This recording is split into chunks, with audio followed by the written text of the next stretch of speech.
मुलांनो, मागील तासाला आपण उत्क्रांतीचा सिद्धांत, त्याच पद्धतीनं डार्विनचा नैसर्गिक निवडीचा सिद्धांत, लॅमार्कवाद या घटकांचा अभ्यास केला आहे. उत्क्रांती या संकल्पनेचाच आधार घेऊन आज आपण दोन महत्त्वाच्या घटकांचा अभ्यास करणार आहे. जाती उद्भव आणि मानवी उत्क्रांती कशी झाली असेल, त्यांच्या बाबतीत उत्क्रांती ही संकल्पना कशी लागू झाली आणि आज दिसणारा विकसित स्वरूपाचा मानव कशा पद्धतीनं, या घटकांचा अभ्यास करूया. छोटासा घटक जाती उद्भव. जाती म्हणजे काय, तर उत्क्रांतीचा हा एक परिणाम आहे की ज्यामुळे सजीवांचे विविध प्रकारचे गट निर्माण झाले. नैसर्गिक फलनाद्वारे फलनक्षम संतती निर्माण करू शकणारा सजीवांचा गट म्हणजे जाती होय. आपल्याला चराचरामध्ये विविध प्रकारचे गट सजीवांचे दिसत आहेत. या गटांना स्वतःची अशी एक वैशिष्ट्ये आहेत. हे प्रत्येक जीव नैसर्गिक फलन करतात आणि आपल्यासारखी एव्हाना या परिस्थितीशी तोंड देण्यासाठी किंवा या परिस्थितीशी संघर्ष करून जगण्यासाठी, आपलं अस्तित्व टिकवण्यासाठी नैसर्गिक फलनाद्वारे फलनक्षम संतती करू शकणाऱ्या सजीवांची निर्मिती करतात. याचे जे गट आहेत याला जाती म्हणले. प्रत्येक जाती विशिष्ट भौगोलिक स्थितीत वाढते. त्यांचा आहार असेल, विहार असेल, फलनक्षमता असते, समागम काळ असेल, इत्यादींमध्ये भिन्नता आहे आणि त्यामुळे प्रत्येक सजीव स्वतःची वैशिष्ट्ये टिकवून ठेवतो. एका जातीपासून दुसरी नवी जात निर्माण होण्यासाठी जनुकीय बदल कारणीभूत असतात. आजूबाजूच्या परिस्थितीनुरूप त्या सजीवांमध्ये बदल होत जातात, मात्र प्रजाती आपले अस्तित्व टिकवून ठेवते. हे जे सजीवांचे गट आहेत यांना जाती म्हणायचं आहे आणि ह्यांची निर्मिती जी आहे, वेगवेगळ्या गटामध्ये यांची निर्मिती जी आहे, त्या गटाची निर्मिती जी आहे त्याला जाती उद्भव असं म्हणायचं आहे. जनुकीय बदल, भौतिक बदल किंवा पुनरुत्पादीय बदल, या बदलामुळं सजीवांचं विलगीकरण होतं, त्यांचे गट निर्माण होतात आणि या गटांची निर्मिती होण्याची जी प्रक्रिया आहे याला जाती उद्भव म्हणायचं आहे. जुन्या जातींपासून नव्या जातीचा उद्भव किंवा निर्मिती होण्याची जी प्रक्रिया आहे त्याला जाती उद्भव म्हणायचं आहे. जातीबद्दल किंवा जाती उद्भव म्हणजे एका जातीपासून दुसरी नवीन जात निर्माण होणं. ही जी प्रक्रिया आहे या प्रक्रियेला जाती उद्भव असं म्हणायचं आहे. छोटीशी संकल्पना आपल्याला लक्षात आली असेल. याच पद्धतीनं या आजच्या घटकाअंतर्गत दुसरा महत्त्वाचा घटक आहे तो म्हणजे मानवी उत्क्रांती, ह्युमन इव्हॉल्युशन. जाती उद्भवला मुलांनो इंग्लिशमध्ये स्पेसिएशन असं म्हटलं जातं. स्पेशिएशन, जाती उद्भव. त्याच पद्धतीनं मानवी उत्क्रांतीला इंग्लिशमध्ये ह्युमन इव्हॉल्युशन. ह्युमन इव्हॉल्युशनरी क्रायटेरियानी मानवाची उत्क्रांती कशी झाली ते आपण आता बघूया. साध्या एकपेशीय सजीवापासून मानवाची निर्मिती झाली किंवा कुठल्याही सजीवांची निर्मिती झाली आहे. जैवविविधतेची जडणघडण झालेली आपल्याला आढळून येते. विविध प्रकारचे सजीव या विश्वाच्या पाठीवर अस्तित्वात आलेत. ते सर्व एकपेशीय सजीवापासून निर्माण झाले आहेत.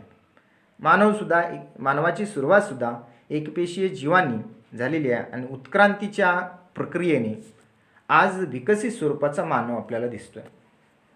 हा जो इतिहास आहे मानव वंशाचा, हा आपल्याला या ठिकाणी समजून घ्यायचा आहे. विश्वाच्या पाठीवर अगणित अशा स्वरूपाचे जीव त्या मार्गाने गेले. त्यांच्या आदिवासानुसार त्यांच्यामध्ये जडणघडण झाली आणि विविध प्रकारचे जीव या विश्वाच्या पाठीवर कोट्यावधी संख्येनं या विश्वाच्या पाठीवर अनेक स्वरूपाचे जीव निर्माण झाले. त्यांचं अस्तित्व आज आपल्याला आढळून येतं.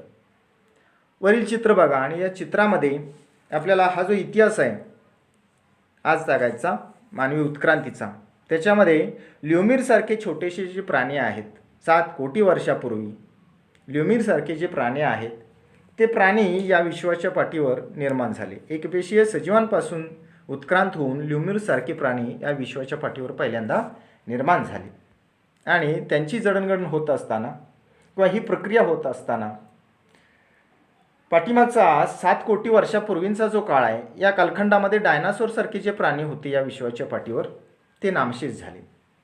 ते या विश्वाच्या पाठीवरून नामशेष झाल्यानंतर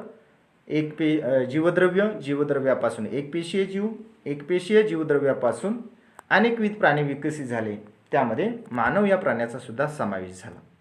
डायनासोरसारखे प्राणी नष्ट झाल्यानंतर 7 कोटी वर्षांपूर्वी आज जो प्राणी ल्युमिर दिसतोय बाजूच्या चित्रामध्ये, त्या ल्युमिरसारखे छोटेसे जीव त्या ठिकाणी निर्माण झाले. हा मानवाचा पूर्वी इतिहास आहे आणि त्याची सुरुवात आहे. ल्युमिरसारखे प्राणी 7 कोटी वर्षापूर्वी निर्माण झाले. त्यानंतरच्या कालखंडामध्ये 4 कोटी वर्षांपूर्वी इजिप्तोपिथिकस, ल्युमिरसारख्या प्राण्यांमध्ये उत्क्रांती होऊन इजिप्तोपिथिकस 4 कोटी वर्षांपूर्वी निर्माण झाले. उत्क्रांतीची ही प्रक्रिया सातत्याने सुरूच होती. या कालखंडामध्ये मानवाच्या हाताचा विकास झाला. आदिम असणारा जो मानव आहे इजिप्तोपिथिकस, याच्या हाताच्या रचनेमध्ये बऱ्यापैकी बदल झाला. त्याला हातामध्ये पकड घ्यायला येऊ लागली.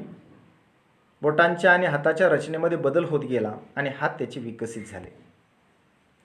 मानवाच्या उत्क्रांतीच्या इतिहासामध्ये हा जो कालखंड आहे, या कालखंडामध्ये आग्नेय आशिया आणि तत्सम स्वरूपाच्या 4 कोटी वर्षापूर्वी असणारा पिथिकस जो आहे, इजिप्तोपिथिकस, या प्राण्यांच्या शेपट्या नाहीशा झाल्या.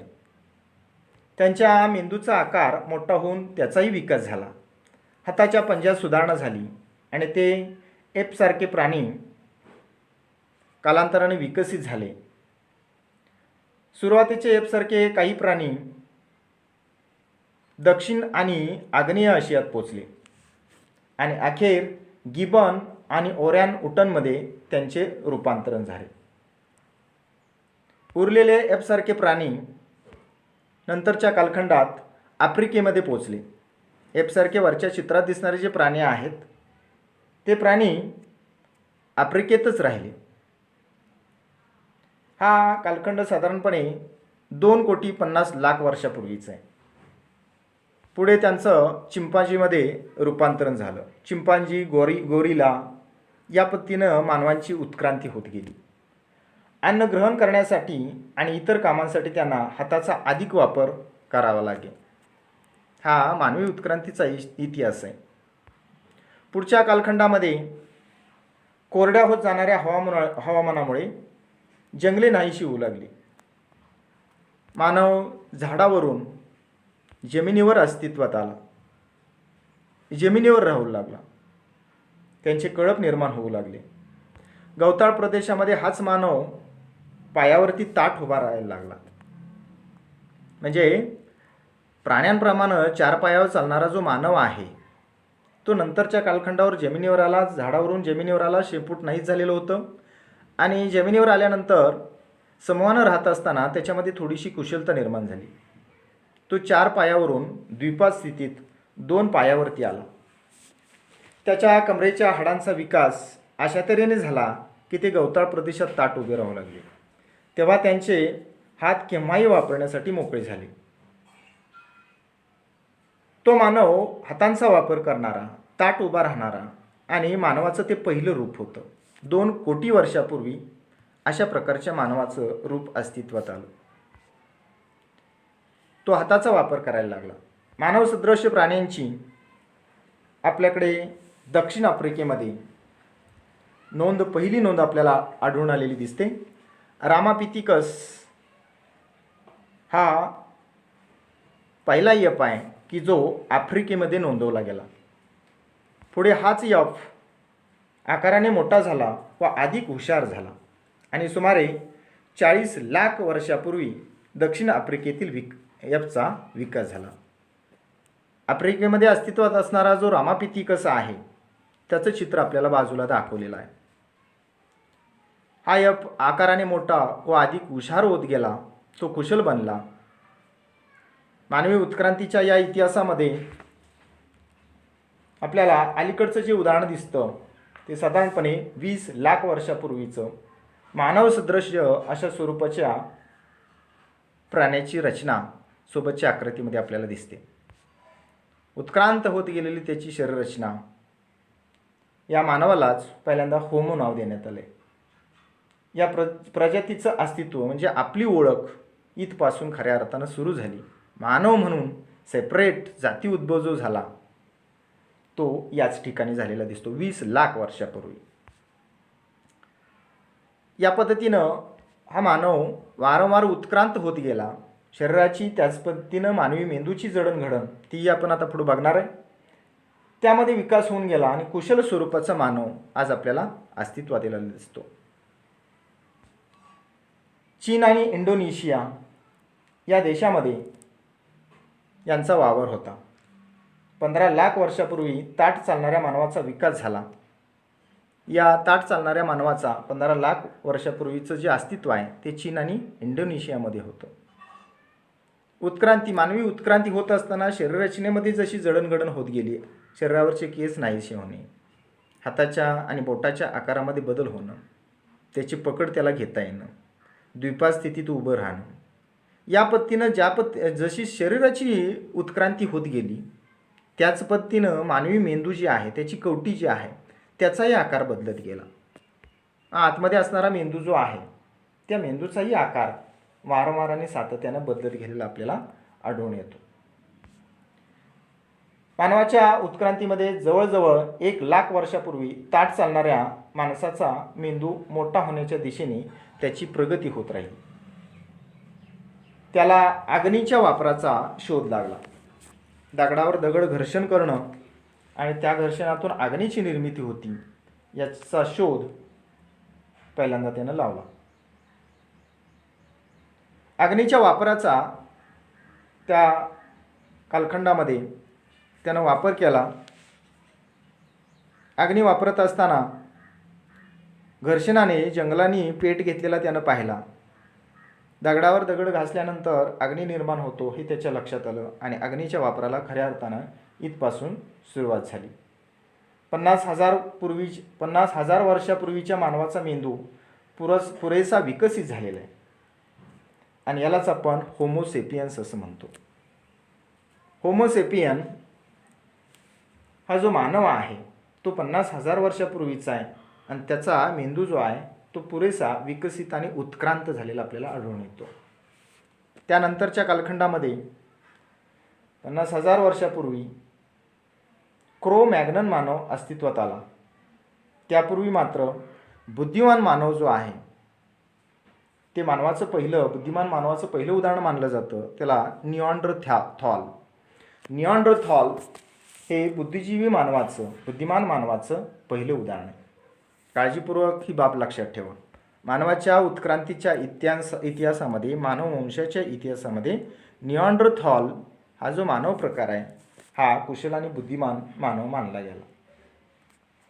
50,000 वर्षापूर्वी क्रो मॅग्नन मानव अस्तित्वात आला आणि त्यानंतर मात्र प्रगती पूर्वीपेक्षा खूपच झपाट्यानं आणि मोठ्या प्रमाणात वेगानं होत गेली. सुमारे 10,000 वर्षापूर्वीचा जो मानव आहे तो बुद्धिमान मानव शेती करू लागला, जनावरांचे कळप बाळगू लागला, त्यानं वसाहती निर्माण केल्या. मग संस्कृतीचाही विकास झाला. सुमारे 5,000 वर्षापूर्वी लिहिण्याच्या कलेचा शोध लागला आणि इतिहासाला खऱ्या अर्थानं सुरुवात झाली. सुमारे 400 वर्षापूर्वी आजच्या आधुनिक शास्त्राचा उदय झाला आणि 200 वर्षापूर्वी औद्योगिकीकरणाला सुरुवात झाली.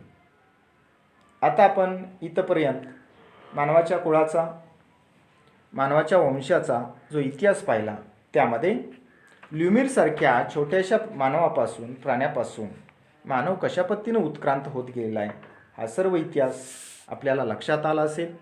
आपण पाठ्यपुस्तकाच्या आधारे जाती उद्भव आणि मानवी उत्क्रांती या 2 घटकांचा काळजीपूर्वक अभ्यास करायचा आहे. होमोसेपियन्स ज्याला आपण आज म्हणतोय त्या मानवाची उत्क्रांती कशा पद्धतीनं घडून आलेली आहे याचा थोडक्यात आढावा या घटकाच्या अंतर्गत आपण घेतलेला आहे. या घटकाचा पाठ्यपुस्तकाच्या आधारे व्यवस्थित अभ्यास करून या घटकाची आपण तयारी करायची आहे. धन्यवाद.